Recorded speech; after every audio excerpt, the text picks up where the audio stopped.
De un pequeño gran rey en la Biblia que tenía 8 años y fue rey del pueblo de Dios. Sí, porque aunque los hombres creemos cosas imposibles y que nosotros, como trabajamos con la lógica, pensamos que es imposible, Dios no piensa igual que el hombre. Dios es diferente. Y quiero llevarlos brevemente a meditar en un texto en la Biblia de un pequeño gran rey. Y vamos a leer la Biblia en esta mañana.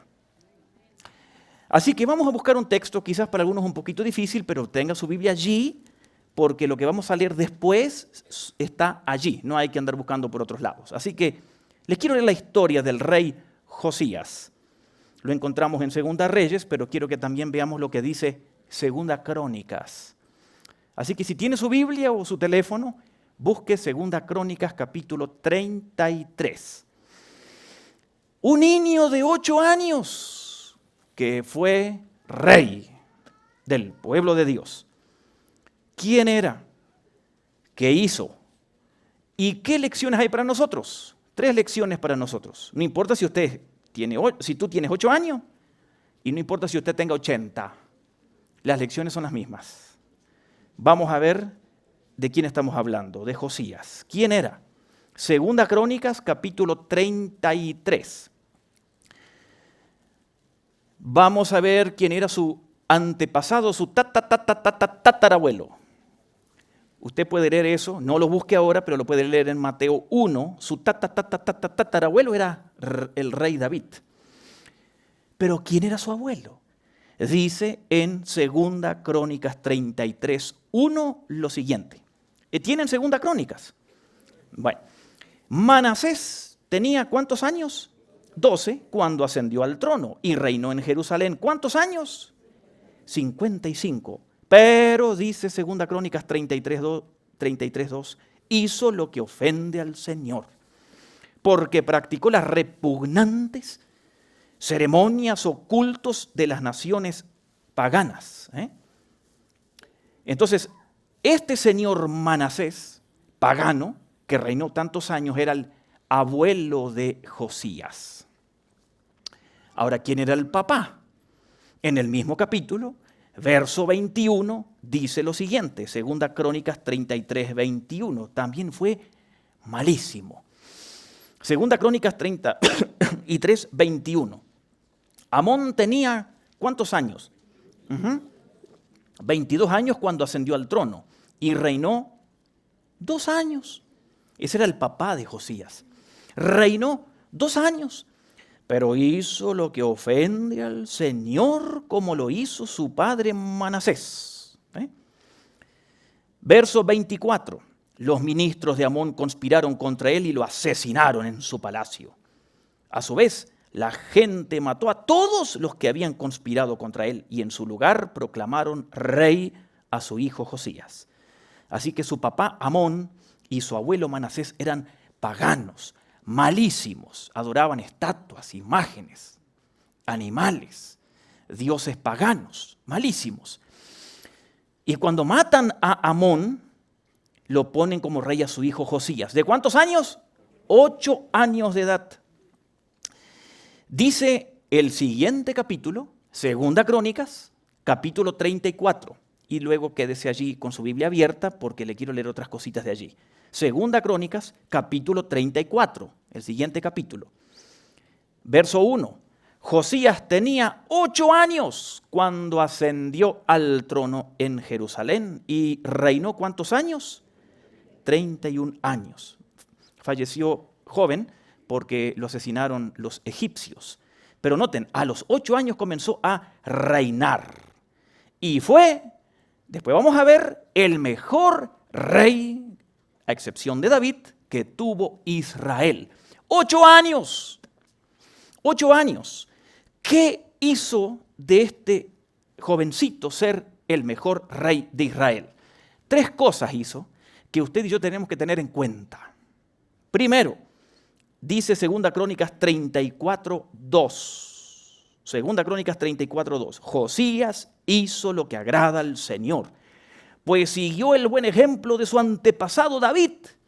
Lástima que no dice siguió el ejemplo de su papá o el ejemplo de su abuelo. Pero siguió el ejemplo, eso sí, de su antepasado David. Josías no se desvió ni en el más mínimo detalle. Segunda Crónicas 34:3. En el año 8º de su reinado, o sea, a los 8 años ascendió al trono. Ahora en el año 8º de su reinado, ¿cuántos años tiene? 16. Dice que siendo muy joven, Segunda Crónicas 34:3, siendo muy joven, Josías comenzó a buscar al Dios de su antepasado David. Comenzó a buscar a Dios. Por eso qué hermosa la canción que cantamos hoy al inicio, yo te busco, ¿no? O de madrugada te buscaré. Josías comenzó a buscar a Dios. Y eso marcó la diferencia en su reinado. Comenzó a buscar a Dios. Y noten ustedes lo que dice después, versículo 4. Lo primero, buscó a Dios a los 16 años de edad. Versículo 4. Como consecuencia de buscar a Dios, dice Segunda Crónicas 34:4, en su presencia fueron destruidos los altares de los Baales y los altares sobre los que se quemaba incienso. También fueron despedazados las imágenes para el culto a Aserá, y los ídolos y las imágenes de metal fundido fueron reducidos a polvo, el cual se esparció sobre las tumbas de los que habían ofrecido sacrificios. Segunda Crónicas 34:5. Quemó sobre los altares los huesos de los sacerdotes paganos, purificando a Judá y a Jerusalén. El reino se llamaba Judá, con capital en Jerusalén. Era la parte sur de Israel. Lo mismo hizo, dice el verso 6, en las ciudades, y ahí menciona otras ciudades. En toda la región, dice el verso 7, destruyó los altares, redujo a polvo los ídolos y las imágenes, etcétera, etcétera. Noten ustedes, quitó el pecado, porque buscó a Dios. Como consecuencia, quitó el pecado. Y esto no era fácil. Era una cultura pagana, su padre pagano, su abuelo pagano, por décadas habían estado ofreciendo sacrificios, adorando imágenes, estatuas, y este hombre muy valientemente dice allí que destruyó todo eso que tenía que ver con cultos paganos. Los israelitas eran malos, eran paganos en esa época, era un pueblo totalmente idólatra.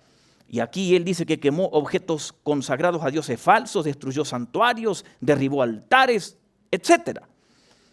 Noten ustedes, decirlo es fácil, pero usted sabe que hay que estar en el gobierno para destruir el pecado. Josías lo hizo. Así que, noten ustedes, él buscó a Dios. Buscó a Dios. Él quitó el pecado. Pero hay algo más. Allí en el segundo libro de Crónicas que ustedes tienen abierto allí, en el capítulo 34, verso 8, dice algo más. En el año, verso 8, en el año 18 de su reinado, después de haber purificado el país y el templo, Josías envió a Safán, hijo de Azalías, y a Maseías, gobernador de la ciudad, junto con el secretario, a que repararan el templo. Otra cosa que faltaba. El templo en Jerusalén había que repararlo porque lo habían descuidado ya. Y entonces, para hacerle la historia corta, cuando esta gente va a reparar el templo, encuentran parte del Pentateuco, del libro de Deuteronomio, porque recuerden que en esa época no tenían la Biblia completa como nosotros, no tenían los Evangelios ni Apocalipsis. Entonces, lo que tenían eran los primeros libros de la Biblia. Y dice, si seguimos leyendo allí en 2 Crónicas 34, del 9 en adelante, que encontraron parte del libro. Esos eran los últimos capítulos de Deuteronomio que encontraron. Estaban abandonados, llenos de polvo. ¿Y qué hace Josías? Noten, en el mismo capítulo, 2 Crónicas 34, del 29 en adelante. 29, verso 29. Entonces el rey mandó a convocar a todos los ancianos de Judá y Jerusalén. Ya le habían dicho a él que habían encontrado los libros del Pentateuco, o esa parte última era de Deuteronomio. Y entonces el rey convocó a todos los ancianos, acompañados de todos los habitantes de Judá y de Jerusalén, de los sacerdotes, de los levitas, la nación entera. desde el más grande hasta el más pequeño, dice allí. Del más grande hasta el más pequeño. Estaban en la presencia de Dios y leyó todo lo que dice el libro del pacto que fue hallado en el templo. Esos últimos capítulos de Deuteronomio que encontraron, el hombre se puso de pie, los convocó a todos y se los empezó a leer. Verso 31. Después se puso de pie junto a la columna del rey y ante el Señor. Renovó el pacto. Se comprometió a seguir al Señor, a poner en práctica de todo corazón, de toda el alma, los mandamientos, preceptos y decretos, cumpliendo la palabra del pacto escritas en ese libro, que era Deuteronomio, la última parte. Y luego tuvieron que confirmar el pacto y dice el verso 33 que Josías suprimió todas las costumbres de los paganos e hizo que todos buscaran a Dios. Y mientras Josías vivió, dice el verso 33, no abandonaron al Señor Dios, no de su papá, Dios no de su abuelo, sino de sus antepasados y de su antepasado David. Note, buscó a Dios, quitó el pecado. Luego encuentran la parte de Deuteronomio, la última parte, y lo leen y se comprometen a obedecer. Por eso que si usted sigue leyendo el siguiente capítulo, ahí habla que volvieron a celebrar la Pascua, porque ellos la habían abandonado, etc. Ahí usted puede seguir leyendo. Fascinante la historia. Ahí está muy brevemente la historia del reinado de este niño, pero con 3 enseñanzas para todos nosotros. Tengamos 8 años o 70. Aquí va la primera. Dios mira el corazón. ¿Quién va a votar a un niño de 8 años? Nadie. Solo Dios lo haría. Y lo hizo. ¿Quién cree en ti? Quizás nadie. Quizás tus maestros te dicen cosas. Tu familia. Dios no dice esas cosas. Dios sigue creyendo porque Dios mira el corazón. Nosotros no debemos pensar como piensa el mundo, con la lógica. ¿Le han dicho a usted cosas como tú no sirves? ¿No se va a lograr eso? Esa es frase preferida a veces de las iglesias, de los líderes. No, eso nunca se va a poder realizar. ¿Quién dijo que no? Para Dios no hay nada imposible. Y Dios no mira lo que mira el hombre. Nosotros miramos la edad, la apariencia, la inteligencia, el dinero o la falta del mismo. Dios no mira esas cosas. Nadie pondría un presidente de 8 años. Y quizás alguien tenga 80 y diga, yo ya no voy a lograr nada. ¿Y Moisés? ¿A qué años empezó a vivir? A los 80. Porque a los 80 conoció a Dios y ahí, a partir de ahí fue el gran líder de los hebreos. En el último tercio de su vida comenzó a vivir la vida. No hay que ponerle excusas a Dios. Soy muy joven, soy esto, soy muy viejo, soy lo otro. La edad no es excusa para nada, tampoco la apariencia. Cuando Samuel buscó al nuevo rey de Israel para ungirlo, buscó a gente y Dios le dice, estás equivocado. Hay un pequeñito por allí que se llama David. Ese es el que yo escogí. Y Samuel quedó sorprendido. Dice, pero nadie da algo por aquel. Y Dios le dice en 1 Samuel 16:7, el Señor le dijo a Samuel, no te dejes impresionar por su apariencia, ni por su estatura. La gente se fija en las apariencias, pero yo me fijo en el corazón. Y Dios sigue mirando el corazón de nosotros. No importa quiénes somos, no importa la edad, la condición física, la condición económica. Dios sigue mirando el corazón. ¿Sí? Ser niño es la oportunidad de Dios. Ser joven es la oportunidad de Dios. Ser adulto es la oportunidad de Dios. La edad que usted tenga hoy es la edad de Dios para usted. Por eso no piense, ya no lograré nada, ya no haré nada. No, siempre lo mejor está posiblemente a la vuelta de la esquina. Porque así es Dios. Dios mira el corazón y lo sigue mirando. La familia tampoco es circunstancia o es excusa. Miren este chico Josías, el papá pagano, la familia pagana, el abuelo pagano, la nación pagana, pero no fue excusa para que él buscara a Dios. Quizás alguien aquí diga, mi familia no viene a la iglesia, mi familia no quiere saber nada con el Señor, o mis parientes. ¿Y eso qué? Déjelos. Aquí tenemos a Josías, que él supo que aunque tenía su familia mala, él vivió para Dios. Cada uno de nosotros decide cómo vivir y Dios quiere que vivamos diferente. Si es que nuestra familia es pagana, que nosotros seamos diferentes.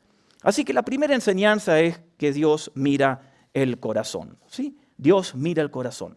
La segunda, como vimos allí en Josías, él buscó a Dios. Y esa es la enseñanza para nosotros. La primera, Dios mira el corazón. La segunda, busque a Dios. Así nomás, busque a Dios. No importa la edad, no importa las circunstancias, busque a Dios. A los 16 años comenzó a buscar a Dios. La motivación de él era esa, lo que le movía a hacer lo que él hizo en su vida.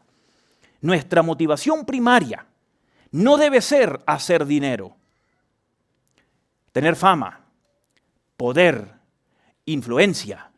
Eso todo puede ser resultado, pero la motivación primaria nuestra en la vida debe ser conocer a Dios, buscar a Dios. Bueno, dele un aplauso al Señor. Me tomo un trago de agua. Proverbios 8:17, miren un texto hermoso, Proverbios 8:17. Escuche lo que dice: a los que me buscan me doy a conocer. Dios no se da a conocer a todos. Dios no se da a conocer a todos los que se congregan a las 7 de la mañana en un templo. Dios se da a conocer a los que le buscan. Ojalá que todos los que estamos aquí busquemos al Señor de corazón. Claro, y Dios se le va a dar a conocer. Y usted quizás ni va a poder explicar, ni quizás a su familia, la relación maravillosa que usted tiene con el Señor, porque así funciona el Señor. Él se da a conocer a aquellos que le buscan. Dios a todos nos dio la vida y nos dio un vacío interno que solo se llena con la presencia del Señor. Claro, el Señor está en todas partes, pero buscarle a Él es buscarle conscientemente. Estar seguro de su presencia en todo momento, buscar su rostro, pensar en Él, hablar con Él, leer su palabra, disfrutar de la presencia del Señor, buscar al Señor. Así que noten a Josías. Josías, un corazón para el Señor, un corazón para el Señor. Dios mira el corazón. Segundo, aprendemos de él que hay que buscar a Dios. Y tercero, así como Josías cuando su gente encontró parte de un rollo que tenían de los últimos capítulos de Deuteronomio, Josías comenzó a amar ese rollo, convocó a la gente e hizo que se cumpliera todo lo que estaba allí. Entonces encontramos esta enseñanza. Hay que amar la palabra de Dios. Hay que amar la palabra de Dios. Josías leyó la palabra, la obedecieron y hubo un impacto en el país. Hubo un impacto en el país por los líderes piadosos que tenían. Hermano Jorge, en el libro que estudiamos, en el capítulo que habla del carácter, Alberto, ¿te acuerdas? Que vimos contigo la semana pasada. Ahí habla de que como son los líderes, será el pueblo. En lo político, social y en la iglesia. De acuerdo como es el liderazgo, es el pueblo. En Israel pasaba así. Reyes malos, pueblo malo y nación mala. Venía un rey bueno, la nación cambiaba. Así sucede en los países del mundo, así sucede en las congregaciones.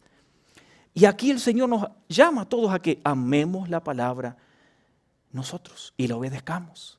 Ame la palabra, ame la Biblia, ame la palabra.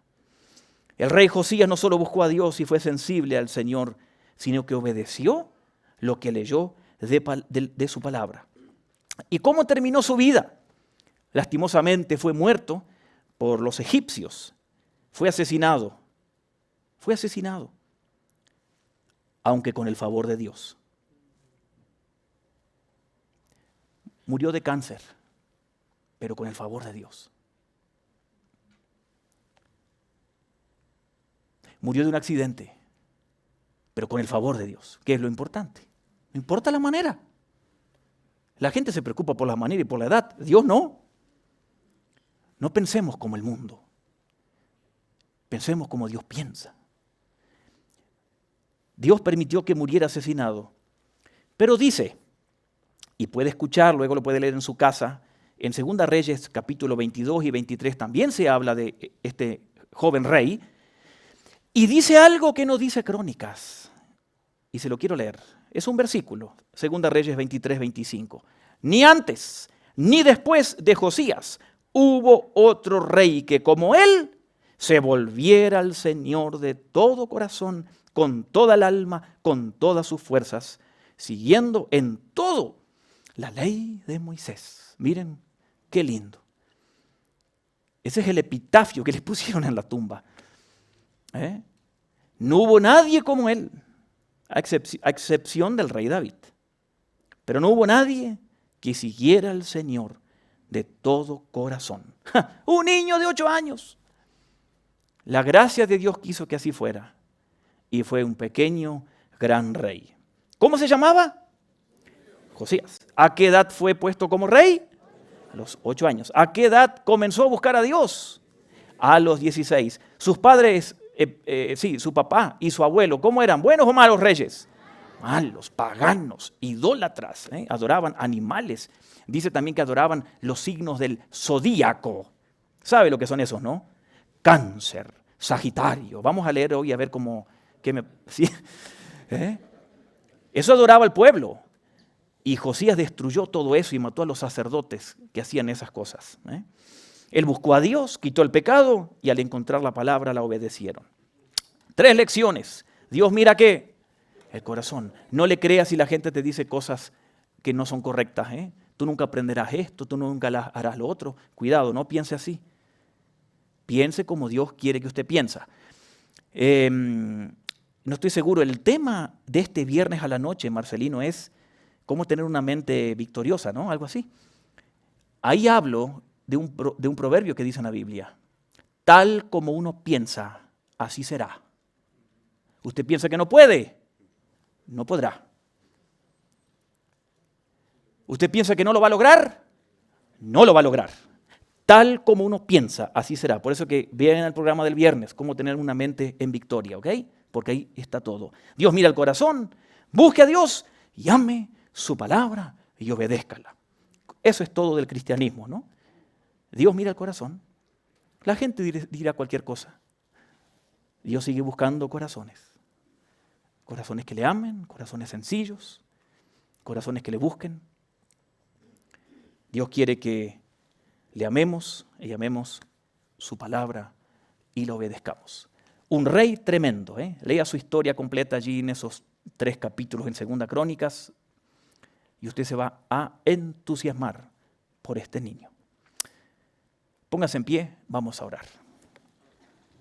Señor, te alabamos, te bendecimos y te damos gracias. Gracias porque tú miras el corazón, Señor. Tú nos conoces como nadie. Y a pesar de que nos conoces, no nos desechas. ¡Qué increíble! A pesar de que conoces nuestros berrinches, nuestros pensamientos, no nos desechas. ¡Cuánto amor! Gracias porque miras el corazón. Tú no miras la apariencia, ni miras cómo somos, ni la estatura, ni el dinero que tengamos, ni la inteligencia. Tú miras el corazón y que siempre encuentres corazones dispuestos para ti. Enséñanos, Señor, y ayúdanos a buscarte, a amarte y a obedecerte. Señor, bendice a todos los que están en este templo, en esta hora, a los niños y adultos. Ayúdanos a caminar contigo y bendice a cada uno aquí en este día, hoy y en toda la semana. Te lo pedimos en el nombre de Jesús. Amén.